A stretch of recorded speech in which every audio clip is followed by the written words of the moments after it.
بسم الله الرحمن الرحیم. به درس دیگری به نام اکسل خوش آمدید. در درس آموزشی کار میکنیم بخش سلکت آبجکت و سلکشن پین. با خود سلکت آبجکت نیاز هست که از انزرت ماسرق الیستریشن چیزهای مختلف بیارم، اما به این درس فقط ما شیپس استفاده میکنیم. شما میتونید به گراف و چارت ها و دیگه چیزها استفاده هم کنید. روی شیپس میرم و رکتانگل انتخاب میکنیم یا چارزیلی و رسم میکشیم به شکلی. کام میتونم پوینت بیارم نظر به انتخاب خودتان است و میرم در یک متن نشون میکنم my header عنوان ما یا my business header.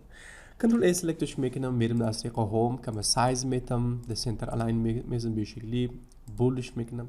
دیگه فرمت ها رو من میتونم در بخش فرمت شیپس بیام، مثلا خود شیپ من دیزاین میتونم به شیپ یا دیزاین متفاوت، هر دیزاینی که دوست دارم. البته من این دیزاین خوشم اومد و حال میرم سوی متنش و متنش میرم یک دیزاین مخصوص سلکت میکنم به شکلی. ببین که کم دیگه متنش من کلام بسازم که واضح تر باشه. خیلی خوب سایزش میتونم بشه. خب حال دوست دارم که در پهلوش شیپ های دیگرم بیارم. انزرت میرم، فرض مثال در اینجا شیپ میارم و یک دایره رسم میکشم در اینجا. شاید میخواستم یک لوگو در اینجا بیارم، شاید در آینده من لوگو در اینجا بیارم و این دیزاین میتونم به شکلی و چند شیپ دیگه هم دیگه رسم میکشم، اما هدف خاصی ندارم، فقط سوی درس باز میایم ان شاء الله و دلیل چند کار دیگه انجام میدیم. خیلی خوب. شاید دیگه یک بتن ما دیگه بانم به خاطر فیلتر بتن. در آینده ان شاء الله باز یاد میتونم چطور فیلتر بتن جور میشه و چطور کار میشه ان شاء الله. اما با فعلا ما فقط یک دکمه بسازم. خب اینا کسی به هم میگه که اگه کنترل ای کنی چی میشه؟ ما میگم کنترل ای کنی کل دیتا سلکت میشه و اگه دیتا فشار بدم چی میشه؟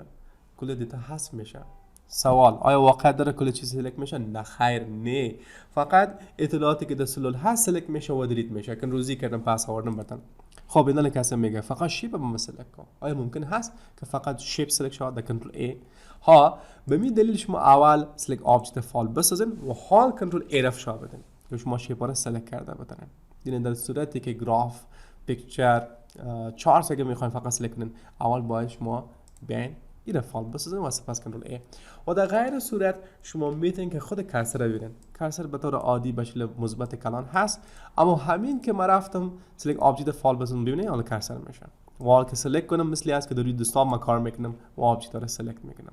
و سلکشن شما قبلا در ورد پرکتیس کرده باشین. انتخاب شیفت ببینین دیگه انتخاب و دیگه انتخاب و زیاد پروگرام‌های گرافیک به این شکلی است. خب میرسیم سوی مورد دومش و خیر که سلکشن پین است. هر آن چیزی که شما رسم کشیدین اینجا در لیست بتن میاد. خب دراپ داون لیست هم هست، باز بتن میگم که چی هست. این یکی شما در ویدیو قبلی رفتین سوی دیتا ولیدیشن که اینجا ما شما ولیدیشن پرکتیس کردیم.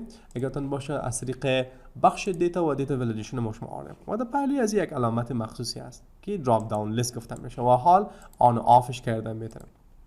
خب دیگه شیپایی که اینجا رسم کشیدیم رکتانگل بیولد هست. این یکی است ما میتونیم غیر فعال کنیم و یکی غیر فعال کردن میتونیم شو آل همیشه بیار، هاید آل همیشه پنهان بساز و با کلیک میتونین دوباره پس بیارین و اگر دبل کلیک ماوس کردین هم سلکت میشه و اگر بیشتر دبل کلیک ماوس کردین شما میتونین نامگذاری کنین. مثلا نشون کنم ریفرش باتن یا فیلتر باتن. نشون فیلتر باتن که ان شاء الله ما در آینده باتن فیلتر باتن از این میسازم.